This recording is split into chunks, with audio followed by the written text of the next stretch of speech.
Item number 20 सुश्री सयोनी घोष। बोलो। ये पहली बार की माननीय सदस्य सुना आप? जी हाँ, बहुत अच्छी है सर, सुनिए इनका प्रश्न। आगे देखिए, आप बीच में मत टोकना उनको और सलाह मत देना, आप पीछे सीट पे चल जाओ।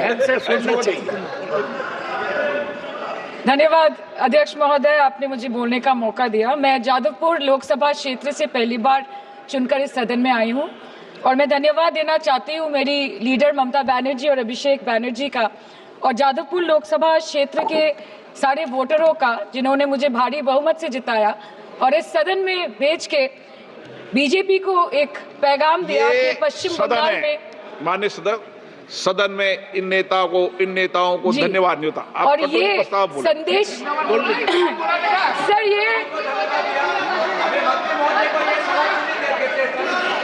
Sir okay sir, no problem sir. Sir मैं धन्यवाद देना चाहती हूँ जादवपुर लोकसभा क्षेत्र के लोगों का, जिन्होंने मुझे भारी बहुमत से यहाँ पे जिता के भेजा और ये पैगाम दिया कि पश्चिम बंगाल में नफरत की रणनीति और धोखेबाजी की राजनीति नहीं चलेगी। अध्यक्ष महोदय, मैं उम्मीद करूंगी कि आज आप मुझे पूरा बोलने का मौका दें, क्योंकि हाल ही में हुए नीति आयोग की जो मीटिंग हुई थी, वहां पे हमारी माननीय मुख्यमंत्री, जो देश की एकमात्र महिला मुख्यमंत्री भी है, उनका माइक बीच राह में ऑफ कर दिया गया था। वो बंगाल के अरे अभी तो शुरुआत है, ये तो ट्रेलर है, पिक्चर बाकी है। अध्यक्ष महोदय, मैं आपसे ये बोलना चाहती हूँ कि वो बंगाल के हक के लिए यहाँ पे सवाल उठाने आई थी, वो बंगाल के लोगों की बात रख रहे यहाँ पे आई थी, लेकिन उनका माइक ऑफ कर दिया गया। आपके माध्यम से मैं सदन में उपस्थित वहाँ जो बैठे हैं माननीय सदस्य, कोई भी नीति आयोग या कोई भी घटना को सर एक लाइन अपन डिलीट करेंगे। सर एक लाइन सर मैं यही बताना चाहती हूँ कि बंगाल के लोगों का गला घोटने का काम किया गया और उनकी आवाज को बंद करने का काम किया गया। आगे जाके बंगाल के लोग आपके पार्टी की माइक ऑफ कर देंगे, बस एक चुनाव बाकी, आप देख लीजिएगा। Sir, all India Trinamool Congress इस सदन और इस देश का थर्ड लार्जेस्ट ऑपोजिशन पार्टी है और हम आपसे धन्यवाद हम आपको देते हैं कि आपने हमको रेलवे, स्वास्थ्य, शिक्षा और आज ये पशुपालन जैसे महत्वपूर्ण विषय पे चर्चा करने का मौका दिया। लेकिन तृणमूल कांग्रेस आगे जाके देश के हर महत्वपूर्ण मुद्दे पे बात करेगा, चाहे वो चीन का अनैतिक रूप से इस देश में प्रवेश हो या वो 700 से ऊपर आंदोलन जीवी किसानों की। माननीय सदस्य, आप पहली बार बोल रही हैं, मैं आपको हस्तक्षेप नहीं करना चाहता, लेकिन जिस अनुदानों की मांगों पर चर्चा सर अभी आ रहे सर नीट के घोटाले से लेके जीएसटी के बोझ तक, एयरपोर्ट की छत टूट जाने से लेके रेल पटरी से छूट जाने तक, तृणमूल कांग्रेस के सदस्य, हर सांसद देश के हर गंभीर मुद्दे पर चर्चा करेंगे। बस यही आपको बोलना था। Respected sir, Mamati Manush is the Magna Carta of the governance of West Bengal and our party, and I feel truly honored that today I've been given the opportunity to talk on a ministry which is intrinsic to the Mamati Manush of the country. हमारे किसान अपनी मवेशी को, अपनी फसल को माँ की तरफ पूछते हैं, जिस खेत में वो हल चलाते हैं उस जमीन को नमन करते हैं। But does this major sector get support from the government? Sir, Indian agriculture supplies around 58% of India's livelihood and is a principal source of income for half of the population, accounting for 17 to 18% of the country's GDP. 70% of India's rural poor depend on livestock and farm animals. But does this sector get what it deserves? इसका जवाब अगर आप देश के किसान से पूछेंगे तो वो आपको यही बात बोलेंगे कि चाय से शुरू हुई थी सरकार और गाय पे अटक गई और विकास की मौसी 10 साल में रास्ते में भटक गई। Sir, exorbitantly high cost of cattle and poultry feed under the mismanagement of this sector by the current government and wholesale fodder inflation hovering between 25% to 28.6% in the last 2 to 3 years, it is a 9-year high. Sir, किसान खुद क्या खाएंगे? अपने परिवार के लोगों का खिलाएंगे? अपनी गाय, भैंस, भेड़, बकरी को क्या खिलाएंगे? सर, ऐसे ही वारदात होते हैं जहां गरीबी से जूझता हुआ एक किसान उसको अपनी गाय, भेड़, बकरी को बेचने में मजबूर करते हैं और अंत में जाके वो अपनी खुद की जान ले लेते हैं। सर, पिछले 10 सालों में 1,12,000 किसानों ने इस देश में आत्महत्या की। एनसीआरबी की एक रिपोर्ट के अनुसार 10 साल में हर दिन इस देश में एवरेज में 30 किसान हर दिन अपनी जान ले लेते हैं। सर, इस देश के लोगों का यही है किस्सा कि जिसको जिताया वो राजा की तरह जाएगा और जिन्होंने जिताया वो फकीर की तरह। सर, ये बहुत गौरक्षा की भी बातें करते हैं। देश के लोगों को ये पता होना चाहिए that there is a fodder crisis in India and the union minister has himself stated in a written reply in Rajya Sabha that yes, the country is deficit in fodder. So it means that cows are dying without food in government-owned goshalas, especially the BJP-ruled state. 74,000 cattle had died at Panjrapols in Sundarnagar and Banaskantha district of Gujarat in the last 3 years. 200 cows were found dead in Madhya Pradesh's Shivpuri district. 173 cows allegedly died in a week in Chhattisgarh, and 74,016 cows had died in Hingonia Gaushala in Jaipur during the previous BJP government in Rajasthan. तो sir, पहले खाना ही नहीं मिला, fodder crisis, फिर मिल भी जाए तो इतना महंगा कि किसान खरीद ही नहीं पा रहा है, फॉडर इन्फ्लेशन, और सर खाना मिल भी जाए तो पशुओं की बीमारी। उससे मुकाबला करने के लिए इस सरकार ने क्या किया? The Parliamentary Standing Committee on Agriculture, Animal Husbandry and Food Processing presented its report which stated that 32.7 lakh cattle were infected by the viral lumpy skin disease across several states and a whopping 2.4 lakh cattle died within months. ये बोलते हैं कि गाय हमारी माता है पर माँ की रक्षा करना इन्हें नहीं आता है। अध्यक्ष महोदय, हम सब जानते हैं कि इस मिनिस्ट्री के अंतर्गत डेयरी भी आता है और भारत इस पूरी दुनिया में दूध के उत्पादन में नंबर 1 है, contributing to almost 24.46% of global milk production. But since the government has not been able to bridge the gap between demand and supply, it has successfully turned the country from being the largest producer of milk to an importer of milk.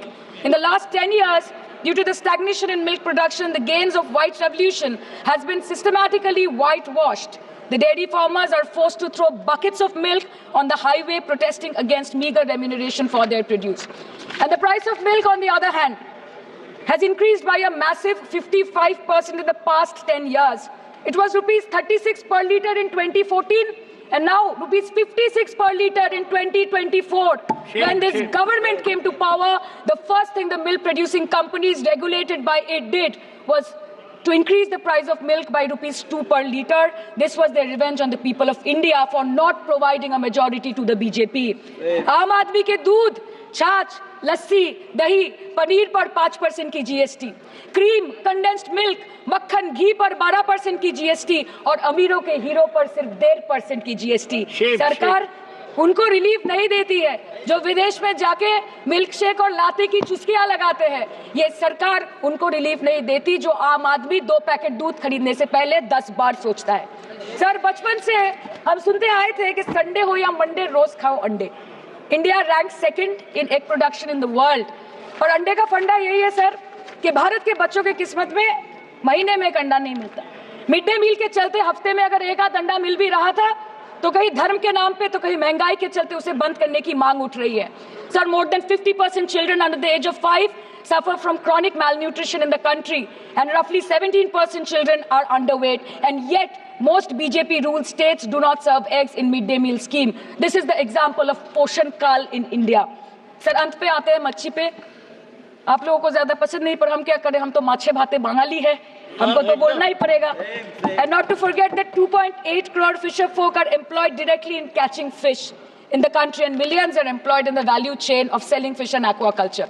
India stands 3rd in the world in the terms of fish production, contributing to 8% of global fish production and ranks 2nd in aquaculture production. The PM talks about blue revolution, but this government has allocated only 0.045% funds out of the total budget for the flagship scheme, Pradhan Mantri Matsya Sampad Yojana.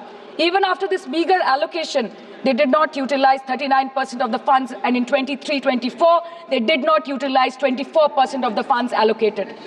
और sir, भले ही सरकार को मणिपुर शब्द से allergy हो, but the fact remains that 1.5 years of lack of governance in the state has led to endangering of the fish species in India's largest freshwater body in Manipur, the Loktak Lake. So the government has to generate employment opportunities, investment in areas such as exports, post-harvest processing, and import substitution. It has to deal with adversities like overfishing, depleting of fish stocks, pollution, disease outbreak, destruction of habitat, and climate change. So my own parliamentary constituency has assembly constituencies like Baruipur, Sonarpur, Bhangor, which are heavily dependent on these sectors for livelihood. Main crops grown are wheat, rice, vegetable, fruit, oilseed, pulses, cotton and jute, and animal husbandry is practiced mostly by women in the self-help groups in the South Chobbish Pargona. They rear a wide range of domestic animals, including cattle, poultry, goat, particularly the black Bengal goat and the Pekin duck. And I take extreme pride in saying that in the last 5 years of the TMC government, the CM Mamata Banerjee has allocated a massive amount of 76,680 crore to agriculture and its allied sectors for their development. The government of West Bengal has achieved remarkable success in implementation of state schemes, namely Bangla Dairy. The state-owned company is providing financial incentive at the rate rupees 11.5 per litre of raw milk directly to the bank accounts of primary dairy farmers through milk unions. Bangla Dairy procured 3.55 crore kg milk in 2023, for which rupees 109 crore was paid to dairy farmers through direct benefit transfer. 47,900 fresh Kisan cards have been issued in the last 3 years for animal husbandry. Up to 30th November 2023, rupees 393 crore was sanctioned to marginal animal rearers in the rural areas. Bangla Shosho Bima Scheme, a fully state-funded scheme for crop insurance. Total 1.28 crore farmers were enrolled under the scheme during 23-24. 70 lakh farmers got claim settlement worth rupees 247 crore. 76,049 farmers are getting pension amounting to rupees 1,000 per month under Joy Bangla scheme. Super Bangla scheme was introduced in 2014 for ensuring remunerative prices for agricultural produce, integrating about 80,000 farmers and procuring about 100 metric tons of perishables daily. The annual turnover of this project is now rupees 106 crore. 77 new stores have been opened in financial year 23-24. 186 Krisak Bazars sub-market yards are running successfully, providing excellent marketing infrastructure for aggregation and ease of marketing. And to be mentioned that West Bengal is one of the largest cold storage capacities in the country at more than 87 lakh metric ton with 620 cold storages. New investment of rupees 239 crore is upcoming in this sector this year with an employment opportunity for nearly 20,000 people. अरे उधर वाले बता इसमें बुरा क्या है, हवा के चार झोंके अगर इधर से भी गुजर जाए तो. Now coming to the demands of pending funds from the government of India to West Bengal on animal husbandry and welfare. 50% of the central share, rupees 12.72 crore for financial year 23-24, being the recurring expenditure for mobile veterinary units is pending with the government of India. Government of West Bengal requested for sanctioning an additional 126 MVUs for 24-25. However, it was regretted, citing want of funds. The proposed central share of 49.93 crore for financial year 24-25 for assistance to states for control of animal disease has not yet been released by the government of India. Despite repeated persuasion, Department of Animal Husbandry and Dairying has not released the central share of rupees 10 crore for financial year 24-25 for various ongoing national livestock mission schemes, including the project for the establishment of Buck Semen Station in Horinghata. ये तो बस इसी ministry से बकाया है बंगाल का. अभी दूसरी मिनिस्ट्री प्रक्रिया तो पता नहीं कहां पे जाके ये खत्म होने वाला है. मैडम, मैं बस ये कहना चाहती हूं कि इस बीजेपी सरकार ने पिछले 10 सालों में इस देश के लिए क्या किया, उससे बड़ी तालिका बनेगी कि 10 साल में क्या-क्या कर सकते थे पर किया नहीं. 2014 में जो किसान मोदी है तो मुमकिन है सोच के और अच्छे दिन के ख्वाब देख के बीजेपी को वोट दे रहा था, आज 10 साल बाद वो बोलता है कि मोदी है तो नामुमकिन है. शायद अभी वो किसान है भी नहीं. तो इसीलिए मैं बोलना चाहती हूँ कि समय बड़ा महत्वपूर्ण होता है अध्यक्ष महोदय और बड़ा बलवान. बंगाली में हम एक बात बोलते हैं कि समय गेले साधन होबे ना. इसका मतलब यही है कि अगर समय चला गया तो साधना नहीं होगी, अगर भक्त रूठ गए तो आराधना नहीं होगी. और 303 से 240 के आंकड़े बोलते हैं कि इस बार जो आप चले गए तो दोबारा लौटने की संभावना नहीं होगी. तो यही बोल के मैं अपनी बात खत्म करती हूँ. Thank you so much. धन्यवाद.